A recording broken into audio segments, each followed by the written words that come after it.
जी नाज़रीन, डॉक्टर ताहा नज़ीर आपसे मुखातिब है। मैं अभी यहाँ पे मेन अमेरिकन एक स्टेट है और ये अमेरिका में यूनाइटेड स्टेट के अंदर 23rd स्टेट थी जो 1820 में यूएस में शामिल हुई। तो ये एक्चुअली इससे पहले मैसाचुसेट्स का पार्ट थी।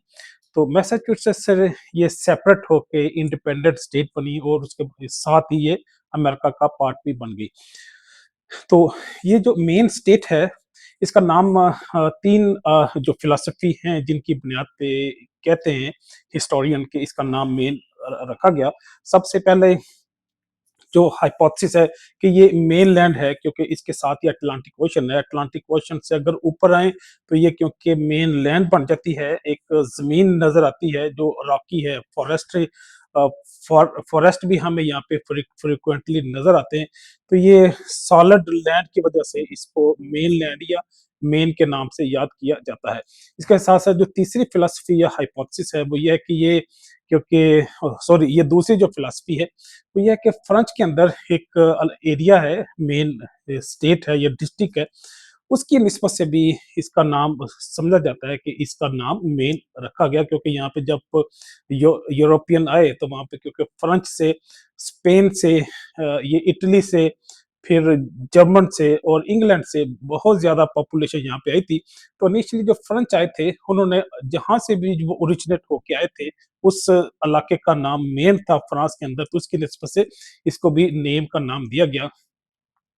और जो तीसरी फ़िलॉसफ़ी है, वो मैं जो ये फ जो फ्रांस की एक क्वीन क्वीन थी, गरेटा मारिया, उसके नाम से भी नाम की निस्बत से भी ये समझा जाता है कि शायद उस क्वीन की निस्बत से इस स्टेट का नाम जो मेन किससे तशबीह दी गई या ये नाम इसको दिया गया।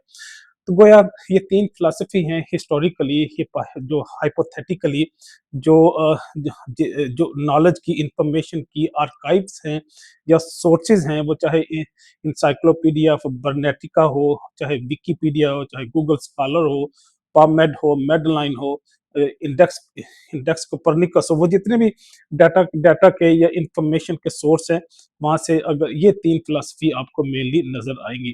तो गोया ये मेन स्टेट जो है इसकी ना सिर्फ ज्योग्राफिकली जियोलॉजिकली एक वैल्यू है, बल्कि इसके साथ-साथ हिस्टोरिकली भी इसकी एक वैल्यू है।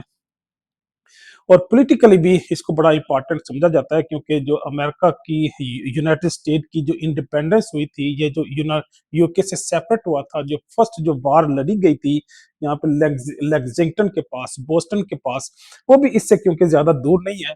तो ये 1775 में जो फर्स्ट वार हुई, जिसको टी पार्टी के नाम से भी याद किया जाता है क्योंकि जो इंग्लैंड था वो चाय की मद में एक बहुत ज्यादा टैक्स वसूल करता था इस यूएस से, यहाँ के लोगों से, जिसको उन्होंने देने से इनकार कर दिया। जो वो शिप जो यहाँ पे खड़ी थी लेक्सिंगटन के पास बोस्टन में, जिसको बोस्टन टी पार्टी का नाम भी दिया जाता है उस जंग को। तो ये भी क्योंकि इससे मेन के पास है, ये 3-4 स्टेट, छोटी-छोटी स्टेट्स हैं, ये पास-पास ही हैं।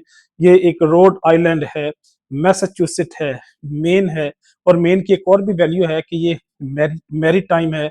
मैरीटाइम मीन ये अटलांटिक ओशन के पास है और इसकी एक अच्छा खासा एरिया नॉर्थ साइड पे वो कनाडा को लगता है। कनाडा के 2-3 प्रोविंसेस हैं जिसके साथ ये अटैच है। ये क्यूबेक के साथ भी मिलता है, ये न्यू ब्रंसविक के साथ भी मिलता है, ये नोवा स्कोशिया के साथ भी मिलता है। तो गोया इसकी बॉर्डर लाइन भी बड़ी बड़ी इंपॉर्टेंट है। तो इसलिए इस मेन स्टेट की यूनाइटेड के अंदर कई हवालों से बड़ी वैल्यू है। इजाज़त चाहूँगा। अल्लाह हाफ़िज़।